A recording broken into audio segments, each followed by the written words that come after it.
दोस्तों, एक इंसान अपनी दुनिया में व्यस्त था, मस्त था। तभी एक दिन अचानक से उसे अपनी 11 साल पुरानी पत्नी की याद सताने लगती है। दोस्तों, उस गांव की याद सताने लगती है। वह कच्चे रास्ते, वह बगीचे, वह पोखरे, वह जगह जहां पर वह अपने पत्नी के साथ अपनी जिंदगी के कुछ बेहतरीन लम्हे गुजारे थे, उन सब चीजों की उसको याद आने लगती है। वह इतना बेचैन हो जाता है कि अगले दिन सुबह उठकर वह उस जगह से 70 किलोमीटर दूर अपने पुराने ससुराल पहुंच जाता है। दोस्तों, जब वहां पर जाता है तो उन जगहों को देखकर वह खुश हो जाता है और साथ में उदास भी हो जाता है। जब अपने पत्नी के बारे में पता करने की कोशिश करता है तो जो सच्चाई पता लगती है उसे जानकर वह रोने लगता है। दोस्तों, एक सच्चे प्यार करने वालों की दर्द भरी कहानी है। आइए जानते हैं पूरी कहानी इस वीडियो में। लेकिन आगे बढ़ने से पहले बस ही रिक्वेस्ट कि आप वीडियो को लाइक कर दीजिए, चैनल को भी सब्सक्राइब कर लीजिए ताकि मेरा हौसला बढ़ता रहे। दोस्तों, ये कहानी है बिहार के जिला गोपालगंज की। उस व्यक्ति का नाम सुरेश होता है। 11-12 साल पहले सुरेश और राधिका की शादी होती है। दोस्तों, राधिका एक बहुत ही खूबसूरत लड़की थी। कम उम्र में उसकी शादी हो गई थी। सुरेश और राधिका दोनों बहुत ही प्यार भरा जीवन गुजार रहे थे, बेहतरीन लम्हे गुजार रहे थे। तभी जो सुरेश के परिवार वाले थे वो पति और पत्नी के बीच में दरार डालने की कोशिश करने लगते हैं, उनके जिंदगी में जगह घोलने की कोशिश करते हैं। दोस्तों, वह इसमें कामयाब भी हो जाते हैं क्योंकि सुरेश जो था वह बहुत ही कमाऊ लड़का था और कमा कमा कर अपने परिवार में पैसे देता था। और जब राधिका से उसकी शादी होती है तो राधिका ज्यादातर अपने मायके में ही रहती थी क्योंकि उसके अलावा उसके माँ बाप का कोई नहीं होता है। वो दो बहनें थी, बड़ी बहन की शादी हो चुकी थी, वो अपने पति के साथ गुजरात में रहती थी, तो इसीलिए माँ बाप की जिम्मेदारी उसी के ऊपर थी और उन्हीं की वजह से वह ज्यादातर टाइम मायके में ही बिताती थी। दोस्तों, वह मायके में रहती थी तो सुरेश भी जब भी मुंबई से आता था तो ज्यादातर अपने ससुराल में ही अपने पत्नी के ही पास रहता था और कुछ पैसे भी उसको देता रहता था। तो उसके घर वालों ने, जो उसके भाई थे, वह 4 भाई होते हैं और उनकी जो पत्नियां थी, इन लोगों ने सोचा कि कहीं ऐसा ना हो कि एक दिन वो सारा पैसा अपनी पत्नी के नाम देने लगे और हमारे हाथ में कुछ ना आए। तो इसीलिए दोस्तों वो सारे के सारे उसके पीछे लग गए। वो मुंबई कमाता था तो उसका कान भरते थे कि तुम्हारी पत्नी बदचलन है, मायके में रहती है, उसका चाल चलन ठीक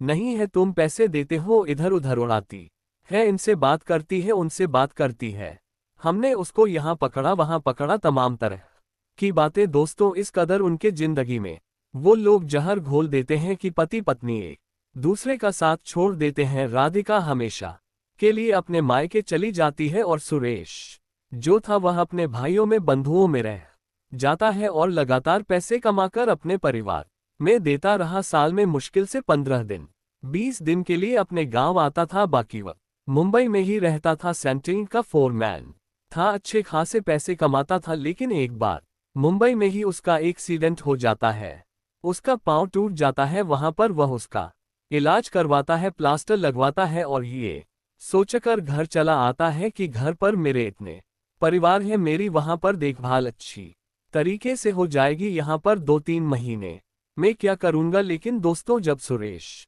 घर आता है तो 6 महीने रुक जाता है और इन 6 महीनों के अंदर अंदर वह पाता है कि ये सारी दुनिया मतलबी की है, सब पैसों के साथी है, पैसों के अलावा ना तो कोई रिश्ता है और ना तो कोई नाता है। दोस्तों, जैसे ही वह घर पे आता है तो उसके घर वाले कहते हैं कि मुंबई से यहाँ क्यों चले आए, वहां पर अच्छे हॉस्पिटल हैं, अच्छी सुविधाएं हैं, वहीं पर रहते तो अच्छा होता। इस पर जो सुरेश था वो कहने लगा कि यहाँ हॉस्पिटल की जरूरत नहीं है, मैंने प्लास्टर लगवा लिया है, दवाई ले रखा हूँ, दवा चल रही है, बस मुझे आराम की जरूरत है, सुबह शाम गर्म और ताजे खानों की जरूरत है, इसके अलावा कुछ नहीं है। तो मैं घर पर ही रहूंगा, परिवार के बीच में रहूंगा, थोड़ा मेरा मन भी बहलता रहेगा, इसी बहाने घर पर 2-4 महीने रुक जाऊंगा, नात रिश्तेदारों से मुलाकात हो जाएगी। लेकिन दोस्तों, वो सुरेश जो अपने घर में हर महीने 25 से 0,000 कमा कर देता था, जब उसकी कमाई रुक गई तो लोग उसको एक एक चीजों के लिए तरसा दिए, तो उसके साथ ऐसा बर्ताव किया जाने लगा कि उन लोगों से उसका दिल टूट गया। उसका प्लास्टर कटा ही था, वो ठीक से चल भी नहीं पा रहा था, तभी उस पर मुंबई जाने के लिए दबाव बनाया जाने लगा कि घर में पैसों की किल्लत है, अब यहाँ रहकर क्या करोगे, जाओ वहाँ 4 पैसे कमाओ तभी घर चलेगा। अब ये सब बातें सुनने के बाद और जो उसके साथ बर्ताव किया जा रहा था, इन सब चीजों से दुखी हो गया और एक दिन बोल दिया कि अब मैं 1 पैसे तुम लोगों को नहीं दूंगा, तुम लोग अपना देखो, मैं अपना देखूंगा। अपने रिश्तेदारों को बुलाया, घर में बंटवारा कर लिया और अपना हिस्सा लेकर अलग रहने लगा। अब दोस्तों, सुरेश कमाता था तो 46 लाख अपने नाम जमा भी कर रखे थे। उसने एक घर बनवाना शुरू किया तो उसके परिवार वालों ने उस पर काफी विवाद किया के अलावा भी जो गांव वाले थे वो ताने मारते रहे कि तुम्हारा तो कोई है नहीं, ना आगे है ना पीछे है, किसके लिए बनवा रहे हो। अब दोस्तों, इन सब चीजों से वह दुखी हो गया।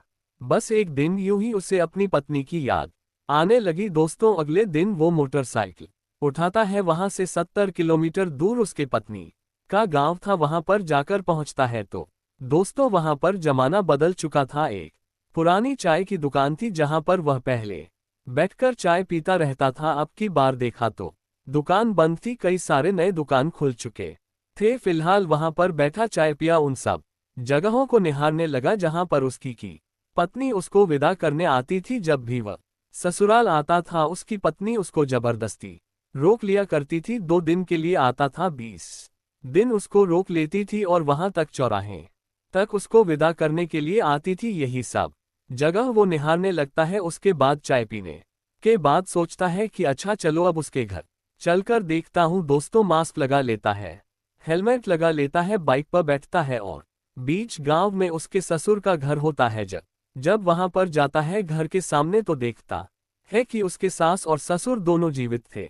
ससुर जी चारपाई पर बैठे थे और सास जो है वो सरसों के फसल को मसल रही थी, उसमें से सरसों निकाल रही थी। वहां पर खड़ा हो जाता है, उस घर को निहारने लगता है और कोई नहीं दिखता। 5 मिनट बीत जाते हैं, तभी उसकी सास आती है और कहती है, भैया किससे मिलना है, किसके घर जाना है। सुरेश कहता है कि कहीं नहीं, बस यूं ही ऐसे ही इसी गांव में जाना है। दोस्तों, दरवाजे की तरफ देख रहा था कि काश राधिका निकले या कोई और निकले, लेकिन वहां से कोई नहीं निकलता। वो फिर वापस आता है उसी चौराहे पर, वहां पर आधे घंटे बैठता है, इधर उधर निहारता है कि काश कोई दिख जाए, लेकिन राधिका नहीं दिखती। उसके बाद वो दुखी मन से अपने घर के लिए रवाना हो जाता है। 2-3 किलोमीटर जाने के बाद ऐसे लगता है कि जैसे कोई उसे आवाज दे रहा हो कि कहाँ जा रहे हो, मुझे छोड़कर लौट आओ, मैं तुम्हें देखना चाहती हूँ, तुमसे मिलना चाहती हूँ। दोस्तों, वो 1520 की स्पीड में बाइक चला रहा था, ऐसे लग रहा था कि ना जाऊं। दोस्तों, बाइक रोक देता है और सोचता है कि चलो जिंदगी में फिर तो इधर कभी आना नहीं है, एक बार फिर लौट कर देखते हैं। और फिर वापस आता है, सोचता है चलो उस पोखरे पर देख लेता हूँ जहां पर गर्मियों के दिन में पूरा गांव लू से बचने के लिए इकट्ठा हो जाता था। उस बगीचे में वो भी जब जाता था तो वहां पर लोग हंसी मजाक किया करते थे। कई बार जब वो ससुराल रहता था तो वहां पर राधिका के साथ जाया करता था। दोस्तों, पोखरे और बगीचे के बगल से कच्चा रास्ता जाता था, जिस पर अब खरंजा बीत चुका था। जब उस रास्ते पर जाता है तो देखता है कि बगीचे के बगल में 8-10 बकरियां चर रही हैं। एक औरत जो है अपनी गोद में बकरी का बच्चा लिए हुए उसको प्यार कर रही है, दुलार कर रही है। वो खुश हो जाता है, सोचता है चलो इनमें देखता हूँ, क्या पता इसमें मेरी राधिका हो। दोस्तों, उधर बाइक मोड़ देता है और जब जाकर उस महिला के पास पहुंचता है जो बकरी के बच्चे को अपनी गोद में ले रखी थी, तो देखता है, हैरान रह जाता है, वह वही राधिका होती है। जब उसके पास बाइक रोकता है, राधिका उसको देखती है तो देखता है उसके मांग में सिंदूर है, लेकिन ना तो कोई गहना है ना तो कोई श्रृंगार है, फिर भी वही खूबसूरती, वही मासूमियत, वही सादगी, सब कुछ झलक रही थी। दोस्तों, उसकी आंखों में आंसू आ जाते हैं। राधिका उसको निहारने लगती है, लेकिन जब कोई रिस्पांस वो नहीं देता है तो सोचती है होगा कोई आया होगा, तो वह अपना फिर से बकरी के बच्चे को प्यार करने लगती है। दोस्तों, उसके खुशी का कोई ठिकाना नहीं था। वो उससे पूछता है कि वो बकरियां किसकी हैं, तो कहती है मेरी हैं। तो कहता है मुझे एक चाहिए। राधिका कहती है कि नहीं, अभी बिकने लायक नहीं है, अभी ये छोटी छोटी है, अभी तैयार नहीं है। तो कहता है मुझे पालने के लिए ही चाहिए, मुझे छोटी ही बकरी चाहिए। अब सुरेश जब राधिका से बातें करता है तो दोस्तों राधिका सुरेश की आवाज को पहचान जाती है। जब उसकी आवाज को पहचान जाती है तो उसका सीना जोर जोर से धड़कने लगता है। वो जोर जोर से सांसें लेने लगती है, उठ के खड़ी हो जाती है और कहती है कि अपना हेलमेट उतारो। तो सुरेश कहता है कि मैं कोई चोर उचक्का नहीं हूं, मैं ऐसे ही बकरी के बारे में पूछ रहा हूं। लेकिन राधिका कहती है कि नहीं, प्लीज आप अपना हेलमेट उतारो एक बार। दोस्तों बाइक को खड़ी कर देता है, बाइक से उतर जाता है और अपना हेलमेट उतार देता है। जैसे ही वह अपना हेलमेट उतारता है, जब उसके चेहरे को देखती है तो दौड़ के उसके सीने से लग जाती है और फूट फूट कर रोने लगती है। सुरेश भी रोने लगता है। राधिका कहती है कि यहाँ पर तुम कैसे आ गए, इतने दिनों तक तुम कहाँ थे? मैं तुम्हारा रास्ता देख रही थी, मेरी आत्मा तुम्हें देखने के लिए तरस गई थी, तुम कहाँ थे? आज भूलकर कैसे इधर आ गए? सुरेश कहता है कि मैं तुम्हें लेने आया हूं। तो राधिका कहती है कि झूठ मत बोलो, मेरी जान निकल जाएगी, मैं कुछ कर लूंगी, सच सच बताओ तुम यहाँ पर कैसे आ गए इतने दिनों बाद? सुरेश कहता मैं सच बोल रहा हूं, मैं तुम्हें लिवाने आया हूं, तुमसे मिलने आया हूं। दोस्तों एक बार फिर उससे अलग होती है, उसका चेहरा निहारती है और एक बार फिर उससे लिपट जाती है। ये वाकया जो है दूर से दो औरतें देख रही थी, वो भी उसकी तरफ बढ़ते चली आती है। सुरेश उसको चुप कराता है बोलता है चुप रहो, कोई देखेगा तो क्या कहेगा? लेकिन राधिका जो है उसके कुछ समझ में नहीं आ रहा था, उसको देख के एकदम पागल हो चुकी थी, उसको छोड़ने का नाम ही नहीं ले रही थी। दोस्तों जो औरतें आती हैं उनमें से एक राधिका की चाची लगती है, सुरेश को देखते ही पहचान जाती है और बोलती है क्या भैया, कहाँ से आ गए तुम? इतने दिनों तक कहाँ पर थे, आज इधर की कैसे याद आ गई? दोस्तों कहता है कि पहले आप इनको चुप कराओ, फिर मैं बात बताता हूँ। उसकी चाची जो है राधिका को उससे अलग करती है, चुप कराने की कोशिश करती है, लेकिन वह बस रोए ही जा रही थी, रोए ही जा रही थी, उसका हाथ छोड़ ही नहीं रही थी। दोस्तों सुरेश जो है खुद को संभालता है, लेकिन अपने पत्नी का इतना प्यार देखकर वह भी रोने लगता है। तो उसकी चाची जो है दोनों को समझाती है और कहती है भैया देखो, इतने दिनों तक तुम उसे छोड़ दिए थे, लेकिन आज भी देखो ये तुम्हारे नाम पर सिंदूर लगाती है।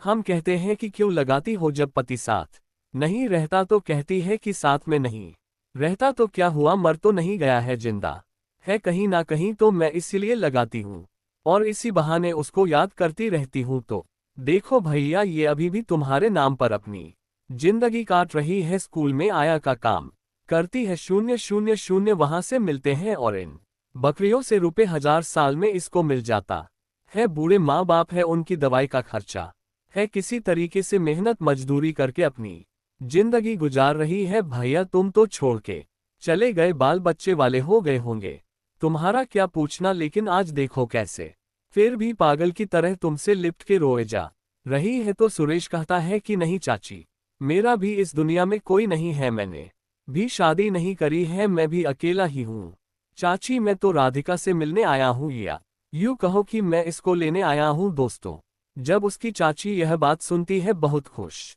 होती है, रोने लगती है। चाची कहती है क्यों नहीं जाएगी, जरूर जाएगी। दोस्तों फिर सारे लोग बैठ जाते हैं, राधिका उसको निहारे जा रही थी और साथ में कहती है कि कैसे उसके घर वालों ने इन दोनों की जिंदगी में जहर घोल दिया। वो फिर उसकी चाची कहती है कि देखो ये सब भूल जाओ, जो हुआ सो हुआ, अब आगे की शुरुआत करो, एक बार फिर से तुम दोनों अपना घर बसा लो। फिर राधिका कहती है कि मेरी आत्मा इनसे मिलने के लिए तरस रही थी, मैंने इनको देख लिया, मिल लिया, लेकिन मैं अपने माँ बाप को उनके अंतिम दिनों में इस तरीके से छोड़कर कहीं नहीं जाऊंगी। सुरेश कहता है कि सिर्फ तुम्हें ही नहीं बल्कि मैं सबको लेकर चलूंगा, मैं घर बनवा रहा हूँ, घर वालों से मैं बिल्कुल अब अलग हो चुका हूँ और महीने 2 महीने में घर बन जाएगा और उसके बाद हम सारे लोग साथ में चलेंगे। दोस्तों उसके बाद सुरेश कहता है अब मैं तुम्हें खोना नहीं चाहता। तो उसके बाद वो घर पे जाता है, वहीं पर रुक जाता है राधिका के पास ही और एक बार फिर से दोनों की दुनिया बदल जाती है। 5-6 दिन वहीं पर रुक जाता है और उसके बाद अपने घर चला जाता है, अपना घर बनवा है और फिर आकर राधिका को उसके माता पिता को बहुत ही इज्जत से बहुत शांत से अपने घर लेकर जाता है। दोस्तों जब ये गांव वाले देखते हैं, उसके घर वाले देखते हैं, दंग रह जाते हैं, हैरान रह जाते हैं। एक बार फिर उसके घर वाले उसकी जिंदगी में जहर घोलने के लिए पहुंचते हैं और कहते हैं इसको लाने की क्या जरूरत है। 1012 साल पता नहीं क्या कर रही थी, कितने कर्म किए, कहाँ कहाँ घूमी, इसको लाने की क्या जरूरत थी। तुम कहते तो हम तुम्हारी नई शादी करवा देते। लेकिन दोस्तों ये भी सच बात था कि जब भी सुरेश की दूसरी शादी के लिए कोई आता था तो यही लोग उसको भड़का देते थे कि लड़का जुआरी है, पीता है, एक छोड़ के भाग गई तो तुम अपने बेटी की जिंदगी क्यों बर्बाद कर रहे हो। यही लोग उसकी शादी नहीं करने दे रहे थे और जब ले आया तो उससे इस तरीके से बात कर रहे थे कि ये पता नहीं कौन से कर्म कर रही थी, तुम इसको लेकर चले आए। दोस्तों सुरेश उठता है और कहता है तुम लोग यहाँ से चले जाओ, आइंदा मेरे दरवाजे पर दिखाई मत देना। दोस्तों वो लोग समझ चुके थे कि अब हमारी दाल गलने वाली नहीं है। दोस्तों ये 2022 की बात है, तब से राधिका और सुरेश एक बेहतरीन जिंदगी गुजार रहे हैं। तो दोस्तों ये रही कहानी, आपको कैसी लगी कमेंट करके जरूर बताएं और जरा भी अच्छी लगी हो तो चैनल को सब्सक्राइब करिए। फिर मिलेंगे अगले वीडियो में, तब तक के लिए जय हिंद।